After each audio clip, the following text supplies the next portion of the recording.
sharing teman cerita di akun YouTube aku. Jadi hari ini aku sekarang bareng sama sepupu aku, namanya nanti kita kenalan ya. Oke. Jadi bahasan kita hari ini itu tentang aku tuh kepo banget sama perjalanan hidupnya mbakku ini yang luar biasa, banyak sekali segala perjuangan dia tentang mendapatkan mimpi dia.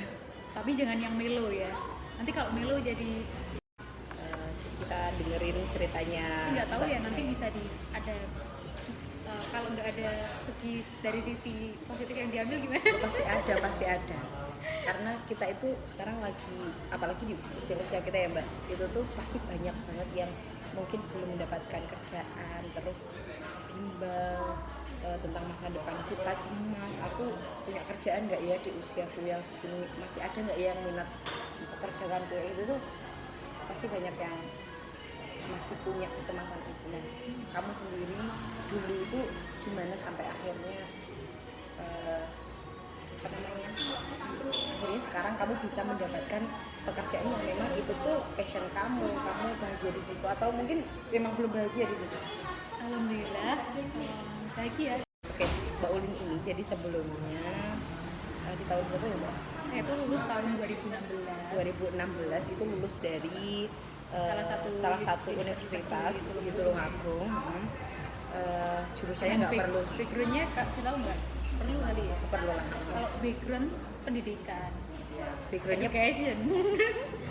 Backgroundnya Mbak Ulin ini pendidikan. Jadi setelah lulus dari kuliahnya tadi, maksudnya ya ke pendidikan, tapi ada cerita di balik setelah lulus itu, apakah background pendidikan setelah itu terjun ke dalam dunia pendidikan bahagia atau enggak nih? Kita langsung tanya aja. Jadi pertama kali dia lulus itu dia langsung, wah ini nih aku banget, pekerjaanku banget yang emang aku impikan dan inginkan. Ya, jadi aku tuh lulus tahun 2016 kan ya, dengan background pendidikan itu tadi. Terus alhamdulillah langsung dapat kerja di tahun alhamdulillah. Pokoknya habis wisuda itu udah alhamdulillah dapat kerja di salah satu lembaga pendidikan di kotaku. Kota kita lah. Akhirnya sebenarnya kalau flashback dulu, aku tuh tipe orang yang let it flow gitu. Dulu tuh kalau ngambil kenapa juga di pendidikan itu karena ngalir aja. Sebelumnya emang nggak punya planning khusus. Karena kalau dulu berarti Mbak, oh iya, namanya Mbak Ulin ya. Mengulik dari kamu memilih kenapa kok di pendidikan bahasa Inggris, padahal kamu terjun juga di pendidikan, tapi kamu merasa itu tadi ya, merasa itu enggak kurang passion kamu. Iya, sebenarnya kamu anak pendidikan. Apakah kamu memilih pendidikan itu bukan keinginan kamu? Nah ini kan itu, sumber ya. Iya, sumber dari segala, inti dari ya gitu. Jadi dulu tuh aku sebelum emang lulus di habis SMA, habis dari madrasah aliyah itu tuh aku kayak let it flow gitu. Ngalir aja. Jadi rencana buat kuliah memang belum ada. Pengennya kuliahnya tahun berikutnya. Tapi ternyata Allah berkehendak lain, qadar Allah, ternyata bisa kuliah. Terus disaranin sama saudara-saudara, sama orang tua, udah kamu ambil pendidikan aja. Tapi sebenarnya aku pengennya waktu itu karena masih jiwanya masih senang-senang gitu ya, pengennya tuh ngambil perbankan biar keren gitu. Oh, berarti cuma biar keren ya, bukan nggak jelas memang. Aku memang nggak jelas dari dulu gitu. Emang waktu itu kamu kayak nggak punya mimpi, oh aku tuh kayaknya punya skill ini nih, berarti aku masuknya ke jurusan ini, kayak gitu nggak ya? Nggak tahu, pikiranku nggak terbuka waktu tuh pikiran. Serius? Mungkin karena lingkungan main, terus sama lingkungan main temen sangat berpengaruh. Makanya teman-teman kalau cari temen bisa yang Membawa. kita pinter milih-milih teman. Ya temanku, yuk teman-temanku sebenarnya circle lingkungannya baik, cuman mungkin aku sendiri waktu itu pikiranku masih senang-senang aja, belum dewasa. Oke. Ya terus oke, kita lanjutin tentang cerita kamu habis lulus nih. Habis lulus, iya, aku di salah satu lembaga pendidikan di Tulungagung. Jadi guru ya Jadi berarti. guru. Guru apa waktu itu? Guru sekolah dasar kan. Enggak, maksudnya ngajar apa? Semua, all subject. Berarti wali murid. Wali murid. Iya, Wali jadi kelas ya. enggak wali kelas juga sih. Jadi waktu itu karena itu salah satu sekolah baru, Merintis baru. Iya, terus banyak minatnya banyak. Akhirnya aku tuh ditaruh di kelas 1 ya waktu itu.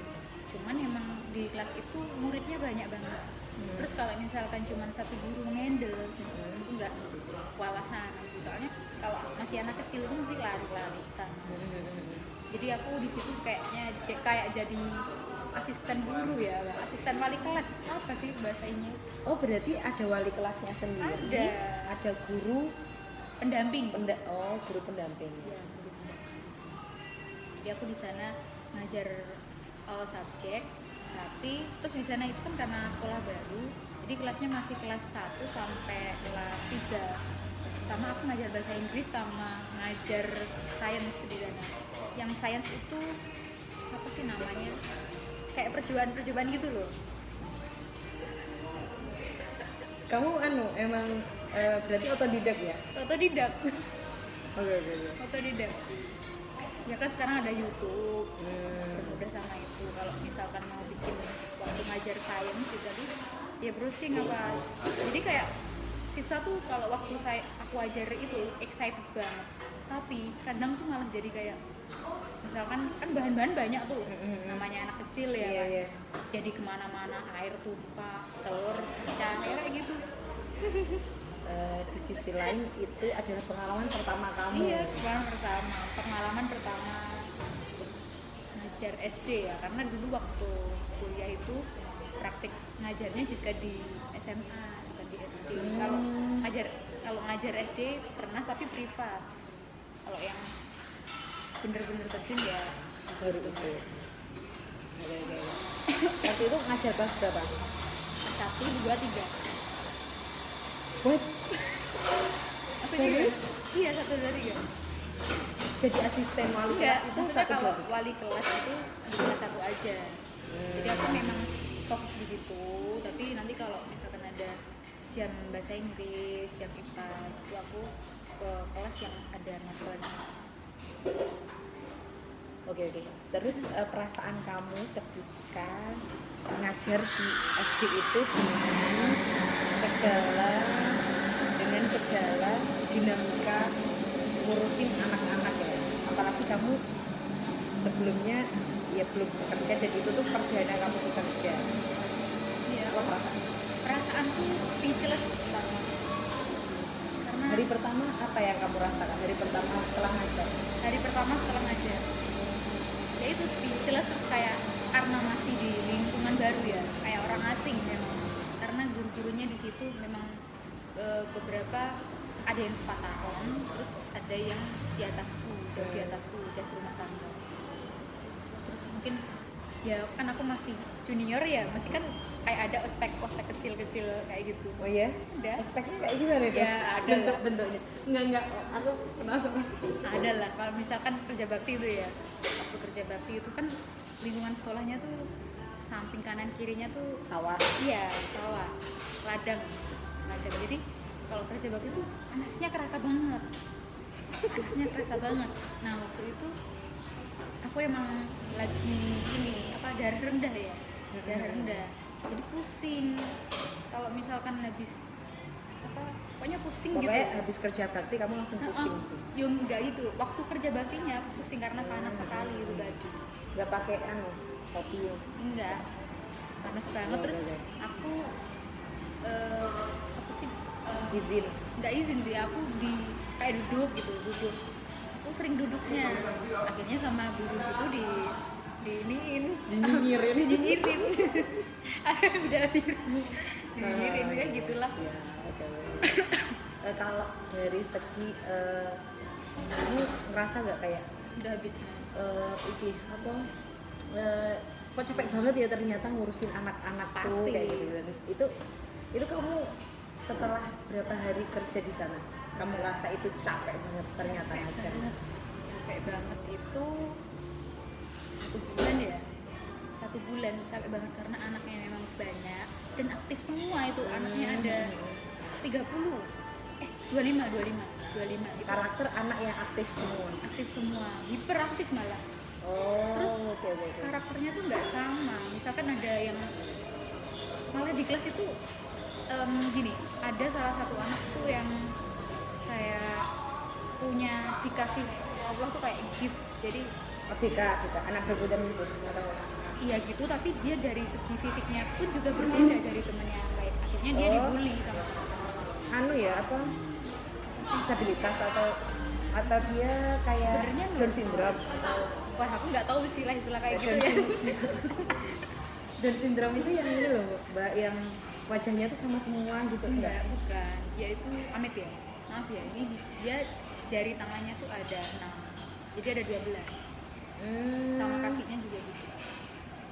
Akhirnya sama teman-temannya dibully. Itu kelas berapa itu? Kelas 1. Terus dia sama Sudah ada pembulian ya di kelas 1 berarti? ya kayak gitu. Dari TK kayaknya ada deh. Anak zaman sekarang gitu. Terus Ya gitu. Karena ya tapi balik lagi sih mesti jadi kayak oh nanti jadi kalau misalkan sometime kalau misalkan kita udah misalkan kita apa punya anak nggak kaget tuh ya, udah punya pengalaman itu. Terus sebulan panjang ya? banget ya. Nggak apa, sebulan kamu ngerasa itu. Kamu bertahan di sekolah itu Iya cerita berapa tahun atau berapa bulan? 1 tahun aku ngerasa capek banget di situ karena full day ya, itu sekolahnya kan full day. Aku masuk jam 7 terus nanti aku selesainya jam 2, habis itu dari pulang jam 2 di sekolah itu masih ada les tambahan, jadi aku sampai sore di situ, sampai sore. Terus kadang hari Minggu pun juga masuk, kayak ada apa sih namanya, kayak ekstrakurikuler ya kayak gitu. Jadi masuk Padat banget lah intinya. Terus kamu bertahan di situ tuh berapa tahun atau berapa bulan? 1 tahun. 1 tahun.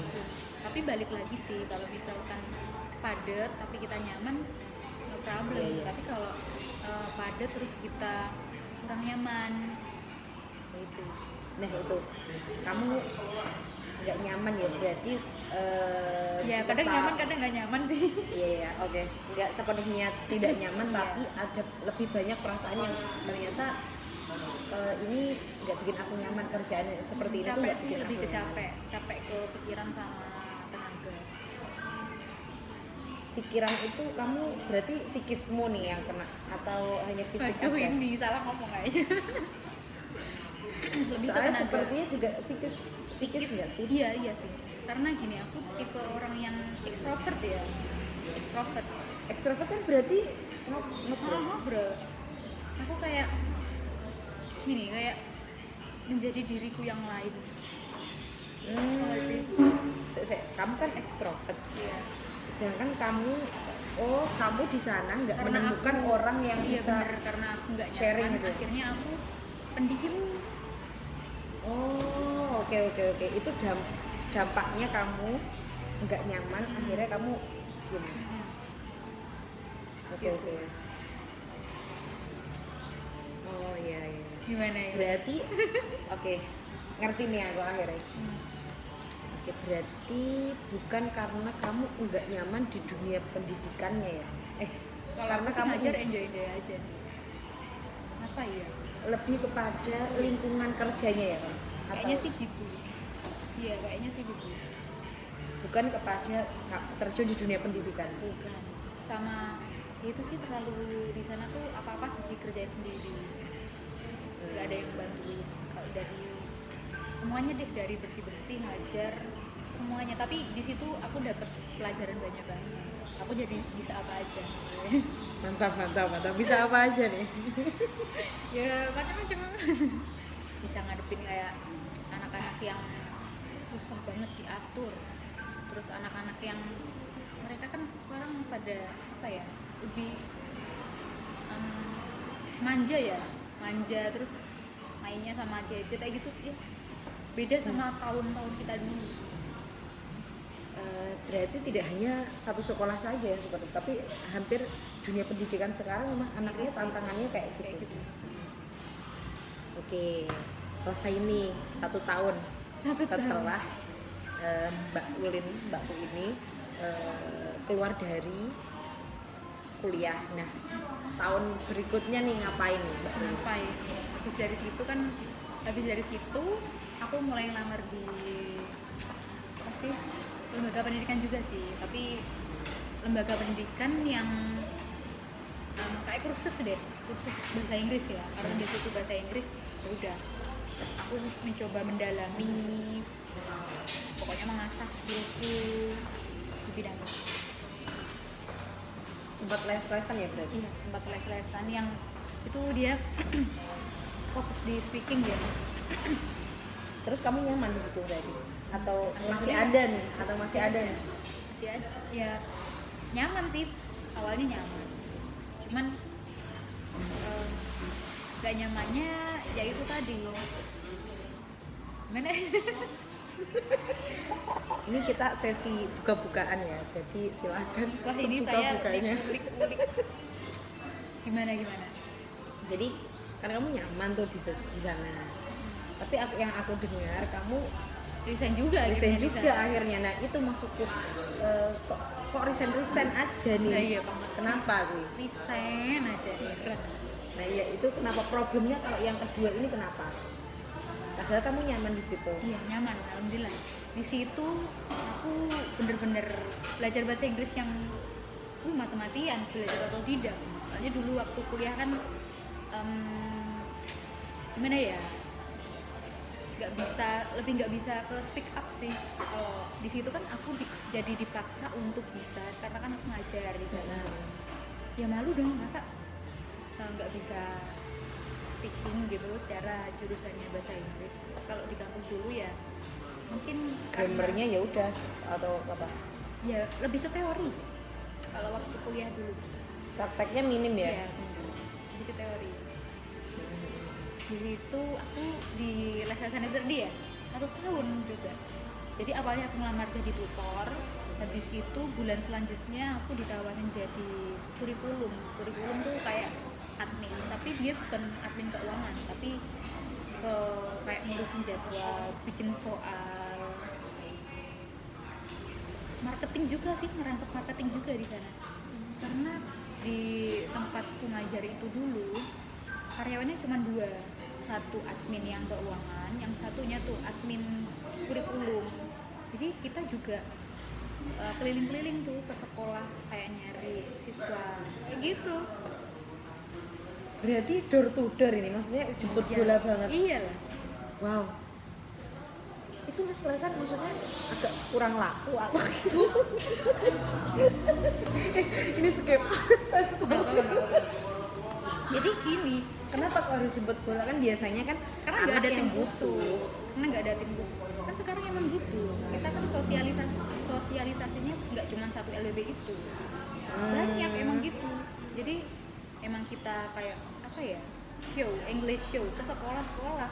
Kita cari izin dulu ke guru BK, habis itu kita di kayak apa sih? Saling bisnis lah ya. Jadi nanti misalkan ada siswa yang masuk ke lembaga kita, sekolah juga dapet. Oke, paham. Iya. Kayak gitu. Kan kira kayak ya biasanya kan nggak gitu banget kan. Les-lesan tuh kan Ngerangkep memang, banyak. ngerangkep. Jadi ngerangkep si ngajar iya, marketing iya, wow. bersih-bersih juga iya di sana. Tapi kan sebelumnya ya, kamu kan bekerja yang di dunia pendidikan sebelumnya itu pun juga kayak gitu ya? Iya, jadi ya, nggak kaget. ya bersih-bersih. Nggak kaget jadinya, Iya. belajarnya di situ tadi. Nah, kenapa kok tetap nggak nyaman? Nyamannya mungkin karena lebih ke ini ya apa? biasanya lebih ke kesejahteraan karyawan ya kayak gitu, lebih ke situ. Oke. Paham aku maksudnya. Tapi kita skip aja karena takutnya nanti malah Kenapa? jadi konten yang Iya bener. konten yang nyinyirin Nyinyirin. tempat pekerjaan. Enggak kok. Benar. Oke. Setahun setelahnya, setahun ya ini berarti. Satu tahun Satu aku tahun resign. terus resign. Nah, Berarti resign 2 tahun setelah kerja, setelah lulus. 2 tahun setelah lulus. Nah, ini kemana lagi nih? Nah, Perjalanan itu. selanjutnya. Kemana-mana. Jadi Luar dari biasa. situ kan aku resign. Terus aku mikir nih kayak sempet sih kayak fight sama diriku sendiri. Kenapa tuh kok aku tuh kayak kurang mandiri juga? Iya, karena aku kan kuliah di masih satu rumah sama orang tua. Sempet tuh mikir apa aku cari kerja ke luar kota aja biar aku tuh bisa lebih eksplor diriku, bisa kenal lingkungan baru, nggak cuma di sini aja kan aku dari kecil gitu loh Mak. Akhirnya Sempet tuh nyari kerja kayak ke Semarang, kan temenku ada yang di Semarang ya. Awalnya sih aku main ke sana, terus ya udah aku coba kirim email kayak gitu. 1 tahun, jadi aku habis dari situ ya aku tuh nganggur 1 tahun, tapi nggak nganggur juga sih karena kan masih ngajar les gitu. Ngajar les, jadi di rumah itu 1 tahun aku maksudnya belum dapat kerja yang apa ya sih, bukan yang pasti atau kerja iya, yang masih freelance lah. Aku freelance 1 tahun, kebetulan aku freelance itu kegiatanku kalau sore gitu aku ngajar les, sore habis asar sampai malam tuh aku ngajar les, tapi paginya aku gak ada kegiatan. Bosen dong bangun tidur, bangunnya misalkan habis sholat gitu tidur lagi kan otomatis siang karena kan nggak ada aku mau kemana nggak ada tujuannya. Bosen akhirnya sambil pokoknya apply itu kemana-mana udah coba ke bank, lamar ke bank pernah, ngelamar ke finance pernah, ke sekolah itu juga pernah, udah tak coba semuanya. akhirnya setelah setahun itu 1 tahun itu ya ada hikmahnya banyak banget selama aku jadi freelance 1 tahun. Aku pengalaman yang udah aku dapetin ya selama 1 tahun aku jadi freelance. Aku nyoba jadi apa tuh kayak panitia pemilu tak ikutin.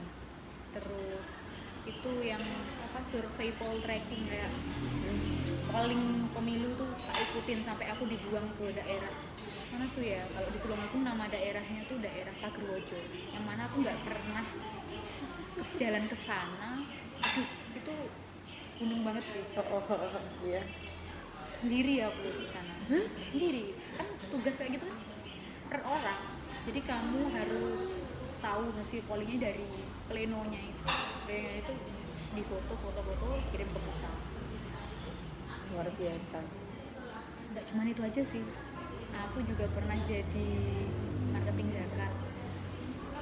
Selama ini kalau misalkan jadi marketing yang bener-bener marketing misalkan di bank atau di finance itu kan itu targetnya parah.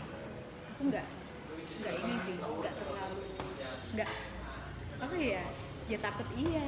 Soalnya aku pernah tuh jadi marketing zakat itu tiap hari nggak bisa tidur karena mikirin kan ada targetnya juga. Besok aku dapat donatur nggak ya, kayak gitu. Itu door to door juga. Memang ya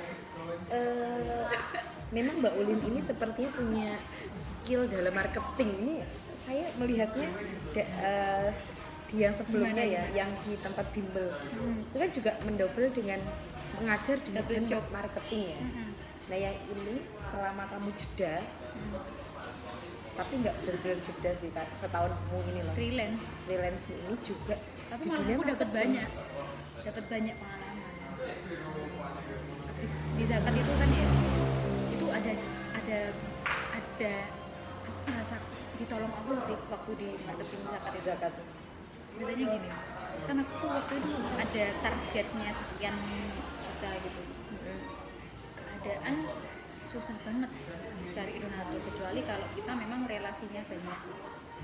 Jadi waktu di marketing zakat itu yang donasi tuh saudaraku semua, bapakku, ibu, kakak, semuanya tak mintai, temen deketku semuanya tak mintai. Tapi masih jauh dari target. Akhirnya hampir mendekat, cuma 1 bulan kan itu waktu puasa. Terus aku doa, ya Allah ini gimana ya kalau targetku cuma dikit, masa aku yang sedikit sendiri dibanding teman-teman, kan pasti ada kayak gitu. Ya Allah semoga ini nanti, ya nggak tahu entah gimana caranya, semoga aku nggak yang paling sedikit lah. Akhirnya kan aku udah nyebar kemana-mana tuh, ke klinik, ke rumah sakit, ke macam-macam, ke bank tuh malah ditolakin, nggak ada yang mau donasi. Aku dapet banyak itu, habis aku doa sama Allah langsung dikasih, itu cair di salah satu bidan gitu loh, dikasih banyak. Jadi alhamdulillahnya hampir mendekati deadline itu aku dapet tuh, jadi nggak jadi yang paling sedikit. Emangnya kalau seumpama kita dapetin sedikit, konsekuensinya apa tuh? Iya, Kok sampai segitunya ya? ya gimana ya, itu tantangan tersendiri sih buat kita. Kalau on target berarti kita dapat bonus, tapi kalau enggak berarti ya nggak dapat bonus. Tapi kalau bisa ya jangan sedikit sendiri lah. Nih, oke. Nah, berarti itu freelance ya yang di tempat zakat itu? Iya, sebulan ya itu katanya kan? Atau iya? Ya sebulan sambil les privat tadi kan di rumah. Nah, dalam jeda setahun kamu nggak dapat kerja yang tetap gitu ya, yang freelance semuanya. Nah, hikmahnya kan Mbak Elin tadi menyampaikan kalau jadi banyak aku bisa nyobain semua hal. Terus kamu akhirnya kayak mawas diri nggak sih, ternyata jeda setahun ini membawa hikmah ke diri aku tuh, impactnya tuh lebih besar, kayak seumpama kamu jadi ngerti dirimu sendiri gitu. Itu iya nggak? Iya, aku lebih ke kan gini, terus maumu apa kayak gitu loh kan gini. Iya, jadi kadang tuh ya kalau waktu aku belum dapat kerja tuh, itu rasanya kayak ya ampun kok aku belum kerja sih, aku nggak punya penghasilan loh, teman-teman tuh bisa beli ini itu, aku nggak bisa. Ya lebih ke tiap hari tuh kayak habis bangun tidur gitu ya, rasanya kayak mimpi buruk gitu, tau gak sih? Karena harus menjalani hari tanpa hal yang pasti gitu. Mana juga lulus udah hampir 2 tahun kan, berarti kan umurnya biasanya kalau ngelamar di kerjaan itu kan ada batasan umur, udah mendekati expired lah. Oke. Nah, oke. Tahun pertama, tahun kedua, tahun ketiga. Nah, setelah itu, setelah kamu rehat itu apa? Jadi tahun ketiga tuh panjang banget, selain itu tadi jadi marketing zakat, terus dulu gitu, aku juga ikut apa sih kayak pelatihan kerja ya, karena aduh aku pengen mau ngapain. Terus akhirnya aku inisiatif datang ke salah satu lembaga apa sih ya itu, Disnaker ya, dinas yang Kesejahteraan tentang tenaga kerja, Disnaker, dinas tenaga kerjaan. Iya. Udah aku di situ, siapa tahu kan ada pelatihan apa gitu. Akhirnya aku nyodorin tuh formulir. Akhirnya di situ karena habis aku nyodorin itu nggak ada kabar sama sekali. Akhirnya aku 1 bulan kemudian aku kesana lagi tanya. Ternyata ada dibuka. Habis aku sana itu baru buka. Jadi aku masukin 1 bulan itu nggak ada kabar. Habis aku tanya ternyata buka. Udah aku daftar. Tapi itu juga ada interviewnya kayak gitu, tes. Alhamdulillah di sana seru banget sih, dapat teman baru. itu masih momen-momen kamu rehat setahun? Iya, setahun. Jadi itu aku resignnya dari yang lembaga tadi itu bulan September ya. Habis September ke tahun berikutnya sampai akhir tahun tuh aku belum dapet pekerjaan yang tetap. Panjang banget kan waktunya. Luar biasa. Ya lamar ke sana kesini, ditolak iya, ditolak penuh dengan penolakan sih di itu. Tapi ya itu tadi mungkin belum rezeki ya, kan mesti kalau rezeki juga nggak kemana. Di situ aku pelatihan itu ikut 2 kali. Yang pertama itu aku ikutnya practical office advance, jadi kayak admin gitu, Excel, Word itu kan. Alhamdulillah kan pagi, jadi kan aku ada kegiatan tuh pagi, aku ikut kursus itu sampai siang, terus pulangnya akan ngajar les, jadi kan ya agak lumayan lah. Terus yang kedua aku ikut pelatihan desain grafis. Sebenarnya nggak boleh tuh ikut 2 kali, sebenarnya nggak boleh, tapi karena apa ya, udah kenal baik sama lingkungan di situ, terus ya udah ikut aja karena jalur ada dalam. kesempatan. Iya bener, Jalur posisi dalam. privilege ya. Terus akhirnya Ya udah di situ belajar desain grafis yang kedua. nah, desain grafis ini Kenapa? seperti yang akan membawa kamu. Nggak tahu, nggak ada kepikiran ke sana. Nggak ada. Cuman aku emang orangnya suka di bidang seni sama entertainment, makanya aku suka ikutan kayak gitu. Nyanyi itu suka, tapi nggak pernah. Oh, dia tahu manggung ya. Nggak pernah penyanyi kamar mandi. Oke, itu skill Suka terpendam. seni, mungkin dari bapak ya. Oke. Nah, selanjutnya nih, masih ada cerita lagi nggak nih di tahun ketiga ini? Berarti aku tuh terakhir di BLK itu di pelatihan itu tadi ya, pelatihan kerja itu bulan November. Bulan November selesai, habis ujian apa sih namanya, ujian kompetensi. Kan udah selesai. Alhamdulillah aku motivasiku di pelatihan itu biar aku dapat sertifikat apa sih, BNSP ya, sertifikat BNSP Ya, ada Garuda emasnya kalau itu luar kalau biasa. misalkan kita cari sendiri lumayan, biayanya lumayan mahal. mahal. Jadi mumpung buat ngisi waktu, nambah ilmu, nambah temen, pokoknya manfaatin. Oke. Nah, itu tadi di tahun ketiganya Mbak Ulin ini yang penuh dengan pengalaman yang luar biasa. Tapi justru di tahun ketiga ini yang makna hidup kamu ini itu malah, maksudnya iya nggak sih, kayak Berdamai dengan diriku sendiri juga iya. kamu tuh jadi kayak dapetin, oh kayaknya tuh aku emang skillku di ini loh, kan jadi kelihatan tuh loh kalau kamu tuh sukanya tuh ke arah marketing, terus admin gitu, yang entertaining gitu. Maksudnya yang sebelumnya kan kamu anak pendidikan tuh, Iya. terus ya kalau anak pendidikan ya nggak jauh-jauh dari itu gitu harusnya Iya, kan. Tapi ternyata di tahun ketiga ini, Tapi kan kerja nggak harus sesuai dengan jurusan iya sih, kita. iya sih,